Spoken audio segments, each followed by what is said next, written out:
मंत्री जी निकालेंगे और ये पूछेंगे एडमिनिस्ट्रेशन में ये जो लोग बैठे हैं कि भाई ये जो हाई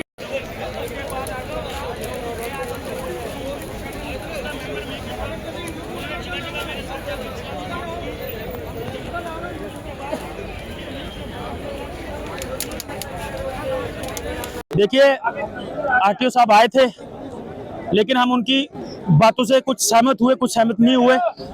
लेकिन मैंने उनसे जो रिक्वेस्ट की, हम्बल रिक्वेस्ट, में उनका शुक्रिया अदा करूंगा कि वाकई हमारी बात को उन्होंने सीरियस लिया। और अभी हम वेट कर रहे हैं, उन्होंने टाइम लिया, ट्रांसपोर्ट कमिश्नर साहब और साथ में एसएसपी ट्रैफिक और शायद ट्रांसपोर्ट कमिश्नर साहब आ रहे हैं यहाँ मौके पर। एसएसपी ट्रैफिक तो आ ही रहे हैं। अब जो बात होगी, क्योंकि ये फरमान उन्होंने जारी किया, अभी हमें कहा गया था कि 2 दिन के लिए आप सिर्फ रोड क्रॉस ना करें, हम मसला हल करेंगे। मैंने कहा अगर ये रोड क्रॉस है, ये इशू भी नहीं हम रखेंगे, क्योंकि मेरा साथी सिर्फ क्रॉस भी करेगा तब भी ट्रैफिक वालों ने पकड़ लेना, कहना तू इधर से चल रहा था। मैंने उनको कहा कि आप अगर 2-4 दिन की अगर बात है तो 2-4 दिन में यहाँ कोई गोली नहीं चलने वाली, 2-4 दिन में कोई इतने बड़े एक्सीडेंट नहीं हो जाएंगे कि 2-4 दिन में। मैं इसलिए उनसे रिक्वेस्ट की, लेकिन अब एसएसपी ट्रैफिक यहाँ आ रहे, जो उन्होंने फरमान जारी किया उसके ऊपर वो सफाई देंगे। और जब तक हमारी एक ही डिमांड है, जब तक बैठ के हमसे बात नहीं होती तब तक किसी तरीके का आप ये फरमान हमारे ऊपर अगर आप जारी करेंगे वो हमें मंजूर नहीं है। देखिए मुझे बताए, इन्होंने हाईवे बता रहे, आप मुझे बताए रेजिडेंसी रोड कौन सा हाईवे है? रेजिडेंसी रोड पे कौन से ट्रक चलते हैं? आमफला जेल के आगे जो अंदर वाली रोड है उस पे कौन से ट्रक चलते हैं? बख्शीनगर से नीचे ये जो रोड जाती है नीचे, बख्शीनगर से पवन आइसक्रीम की तरफ नीचे, वहां को से बेसिकली वो जो इन्होंने लिस्ट निकाली है वो 30-40 साल पहले की है, जब सर्कुलर रोड नहीं होती थी, ये बार वाली बाईपास सिद्रा रोड नहीं होती थी, शहर छोटा होता था तो यहाँ से ही गाड़ियां जाती थी।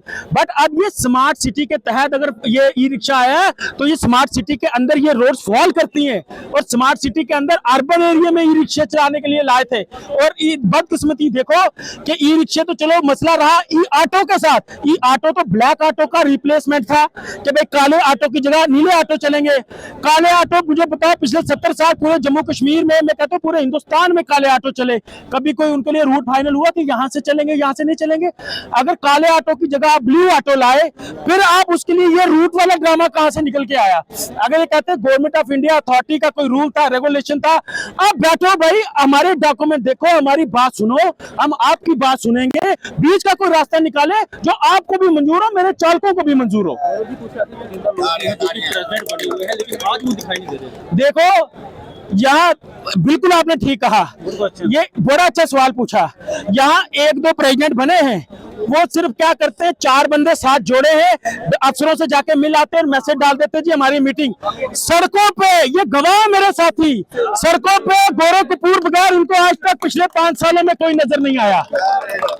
और ये मेरी बदकिस्मती है, मेरे कुछ मीडिया जर्नलिस्ट हैं जो जाते हैं तो उन प्रधानों से इंटरव्यू लेते हैं जिनके साथ 10 बंदे नहीं है, और उनको पूछते हैं जी बताओ क्या फैसला हुआ। कहीं ना कहीं वो अपने एथिक्स के साथ जो है डिस्क्रिमिनेशन करते हैं, अपने एथिक्स के साथ।